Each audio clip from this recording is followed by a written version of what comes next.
సన్మానాలు చేయించుకొని దండలు వేయించుకొని నీళ్లు అప్పనంగా అప్పచెప్పి వెనక్కి రావడం జరిగింది. నిజంగా ఎంత బాధ అనిపించిందంటే ఆడ చంద్రబాబు నాయుడు గారు సన్మానం చేస్తుంటే ముఖ్యమంత్రి గారి ముఖం ఆనందంతో వెలిగిపోతున్నది. కానీ నాకైతే బలిక బక్రాన్ చూసినట్టు అనిపించింది. కానీ ఇక్కడ బలయ్యేది ఎవరు? తెలంగాణ ప్రజలు. తెలంగాణ ప్రజల యొక్క హక్కులు, గోదావరి నదీ జలాల్లో శాశ్వతంగా హక్కులు కోల్పోతాం. ఇది వాస్తవం, ఇది జరిగింది అక్కడ. ఎందుకంటే ప్రెస్ ఇన్ఫర్మేషన్ బ్యూరో తెలుగులో ఒక ప్రెస్ నోట్ ఇచ్చింది, ఇంగ్లీష్లో ఒక ప్రెస్ నోట్ ఇచ్చింది. మరి వాళ్ళు పర్టికులర్గా చెప్పడం జరిగింది, ఎజెండాలో బనకచర్ల ఇష్యూ చర్చించినాం, పవర్ పాయింట్ ప్రజెంటేషన్ కూడా ఇచ్చినాం అన్నటువంటి అంశం ప్రెస్ ఇన్ఫర్మేషన్ బ్యూరో చెప్పడం జరిగింది. బయటకు వచ్చి ప్రెస్ మీట్ పెట్టి దారుణంగా మన ముఖ్యమంత్రి గారు బుకాయిస్తున్నాడు, ఆయన బొంకుతున్నాడు. అరే జరగనే లేదు, వాళ్ళు అడిగితే కదా మేము కట్టేది. ఎంత దారుణం ఇది! ఇంత సిగ్గులేనితనం ఉంటుందా? ఇంత ఘోరం ఉంటుందా? ఇంత అన్యాయం ఉంటుందా? జరిగింది వాస్తవంగా. అక్కడ అంతమంది సీనియర్ ఆంధ్ర ఇంజనీర్లు ఉన్నారు, ఇక్కడ సీనియర్ తెలంగాణ ఇంజనీర్లు ఉన్నారు. జరుగుతున్నటువంటి నష్టమేంది, మీరు ప్రదర్శిస్తున్నటువంటి వైఖరేంది? ఇంత నాన్ సీరియస్గా ఉండేటటువంటి ముఖ్యమంత్రికి నిజంగా మన రాష్ట్రాన్ని పరిపాలన చేసే హక్కే లేదు. ముఖ్యమంత్రి గారు తక్షణమే రాజీనామా చేయాలని ఈ సందర్భంగా నేను డిమాండ్ చేస్తూ ఉన్నాను. ఇక ముఖ్యమంత్రి గారు ఇంకో మాట అంటాడు, ఆ మీటింగ్లో మేము 4 విజయాలు సాధించినామని చెప్తున్నాడు. ఆ 4 విజయాలు ఏంటిది? ఒకటి, టెలిమెట్రీకి సంబంధించినటువంటి ఇన్స్ట్రుమెంట్స్ మేము ఇన్స్టాల్ చేస్తామన్నారు. అందులో కొత్తదనం ఏం లేదు. ఫేజ్ 1 ఎప్పుడో స్టార్ట్ అయింది, ఇది ఫేజ్ 2. అది జరగాల్సిందే, కంటిన్యూషనే. అందులో విషయమే లేదు, ఆయన దాన్ని విజయంగా చెప్తా ఉన్నాడు. అదేవిధంగా ఇంకొక మాట, ఇక్కడ కృష్ణా రివర్ మేనేజ్మెంట్ బోర్డు విజయవాడలో పెట్టాలని కొత్తగా నిర్ణయం అయిందని చెప్తుండ్రు. అందులో కూడా కొత్త నిర్ణయం ఏం లేదు, అది విభజన చట్టంలో ఉన్నటువంటి హామీయే. గోదావరి మేనేజ్మెంట్ బోర్డు హైదరాబాద్లో ఉంటే కృష్ణా రివర్ మేనేజ్మెంట్ బోర్డు ఆంధ్రాలో ఉంటుంది. అందులో పెద్ద విషయం ఏం లేదు, కొత్తది లేదు, ఈయన సాధించింది కూడా ఏం లేదు.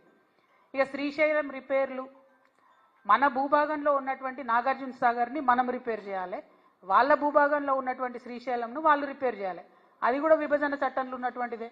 ఇప్పుడు ఈయన కొత్తగా సాధించిందే లేదు, తెచ్చింది లేదు. దాన్ని కూడా మా విజయమని చెప్తా ఉన్నారు. ఇక 4వది ఆఫీసర్స్ కమిటీ. ఇది కూడా కొత్త విషయం కాదు. ఇదివరకు కూడా ఇదే నదుల అనుసంధానం విషయం జరిగినప్పుడు ఇప్పుడు కూడా ఆఫీసర్స్ కమిటీ వేసిరు, ఇప్పుడు కూడా ఆఫీసర్స్ కమిటీ వేసిరు. ఇప్పుడు ఆఫీసర్స్ కమిటీలో తెలంగాణ అంశాలన్నిటితో పాటు తెలంగాణకు తీవ్రంగా నష్టం చేసేటటువంటి బనకచెర్లను కూడా యాడ్ చేసిండ్రు. అది ఈయన అక్కడ దగ్గరుండి కూర్చొని చూసి సంతకం పెట్టి ఇక్కడికి వచ్చిండ్రు. అదొకటే కొత్తదనం, అదొకటే ఆయన సాధించుకొచ్చిన విజయం. తెలంగాణ ప్రజల హక్కులన్నింటినీ చంద్రబాబు నాయుడు గారి కాళ్ళ దగ్గర తాకట్టు పెట్టి రావడం తప్పితే ఈ మొత్తం అంశంలో రేవంత్ రెడ్డి గారు సాధించినటువంటి విజయం అనేదే లేదు. ఇవాళ నేను ఆంధ్ర ప్రాంత ప్రజలకు కూడా అపీల్ చేస్తూ ఉన్నాను, ఈ బనకచెర్ల ప్రాజెక్టు వల్ల ఆంధ్ర ప్రాంత ప్రజలకు లాభం లేదు. ఆల్రెడీ నీళ్ళు వస్తున్నటువంటి ఆయకట్టుకు మళ్ళీ నీళ్ళు ఇచ్చేటటువంటి ఒక ప్రాజెక్టు డిజైన్ చేసిరు తప్పితే ఇందులో కొత్తదనం లేదు. ఆంధ్రప్రదేశ్లో ఇప్పటికీ కూడా నీళ్లు రానటువంటి ప్రాంతాలకు నీళ్లు రావాలని మీ సోదరుగా నేను కోరుకుంటున్నాను. కానీ ఈ ప్రాజెక్టు, బనకచెర్ల ప్రాజెక్టు ఒక కుట్రపూరితమైనటువంటి ప్రాజెక్టు, కాంట్రాక్టర్ల కోసం కడుతున్నటువంటి ప్రాజెక్టు, దాంట్లోంచి వచ్చేటటువంటి కమిషన్ల కోసం కడుతున్నటువంటి ప్రాజెక్టు.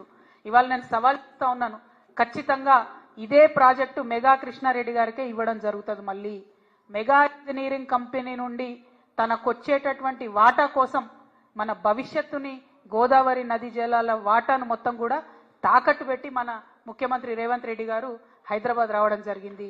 మీరు చూడండి, ఇది జరగకపోతే రేపు ఈ ప్రాజెక్టు మెగా ఇంజనీరింగ్కి ఇవ్వకపోతే మీరు చూడండి. ఎందుకంటే దీని వెనుక జరుగుతున్నటువంటి కుట్ర అవగాహన ఉన్నటువంటి వ్యక్తిగా నేను చెప్తా ఉన్నాను. ఖచ్చితంగా రేపు ఇదే జరగబోతా ఉంది. ముఖ్యమంత్రి గారు అక్కడికి పోయింది మెగా కంపెనీ కోసం. మెగా కంపెనీలో 85,000 కోట్ల ప్రాజెక్టులో ఆయనకు వచ్చేటటువంటి వాటా కోసం పోయిన తప్ప ఇంకో దానికి పోలే. ఇంకొక మాట, central water commission, Godavari river management board, Polavaram project authority, ఇవన్నీ కూడా Banakacherla project pre feasibility report అని ఉంటుంది, దాన్ని రిజెక్ట్ చేసినాయి. అయినా ఎందుకు పోయినరు, అయినా ఎందుకు కూర్చున్నారు? మళ్ళీ బయటకు వచ్చి ఏం చెప్తారు ముఖ్యమంత్రి గారు? ఇదంతా ఉట్టిదే, అనఫిషియల్, ఇది అనఫిషియల్ మీటింగ్ అంటారు. అసలు అనఫిషియల్ మీటింగ్ ఎందుకు పోయినారు? మరి అనఫిషియల్ మీటింగ్ 2 రాష్ట్రాల ముఖ్యమంత్రులు, ఒక జలశక్తి, కేంద్ర జలశక్తి మంత్రి ఉంటాడు, దానికి అఫీషియల్గా పిఐబి ఇస్తుందా రిపోర్టు? అంటే అఫీషియల్గానో అనఫీషియల్గానో మొత్తానికైతే చంద్రబాబు నాయుడు గారి ఎజెండా ఇంప్లిమెంట్ చేయడానికి పోయినరు తప్పితే ఇంకోటి కాదు అన్న విషయం ఇవాళ తెలంగాణ ప్రజలందరూ కూడా గమనించుకోవాలి. ఈయన చంద్రబాబు నాయుడు గారికి సర్ది మోస్తున్నాడు, తెలంగాణ బిడ్డలనేమో ఎండబెట్టేటటువంటి ప్రయత్నం చేస్తున్నాడు.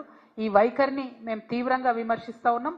మేము తెలంగాణ జాగృతి నుండి మీ అందరికీ తెలుసు, ఇదివరకు ఉమ్మడి ఆంధ్ర రాష్ట్రంలో ఉన్నప్పుడు కూడా పోలవరం ప్రాజెక్టు మీద న్యాయ పోరాటం చేసినాం. ఇవాళ మేము చూస్తున్నాం కాంగ్రెస్ పార్టీ తెలంగాణను ఫెయిల్ చేస్తున్నది. భారతీయ జనతా పార్టీ అయితే మాటనే మాట్లాడతలేదు. అందుకనే మాలాంటి సంస్థలు ఇప్పుడు ముందుకు రావాల్సినటువంటి అవసరం ఉన్నది. తెలంగాణ జాగృతి నుండి న్యాయ పోరాటం చేస్తాం. తప్పకుండా బనకచెర్ల ప్రాజెక్టును ఆపి తీరుతామని కూడా ఈ సందర్భంగా మేము తెలియజేస్తా ఉన్నాము. మరి తెలంగాణ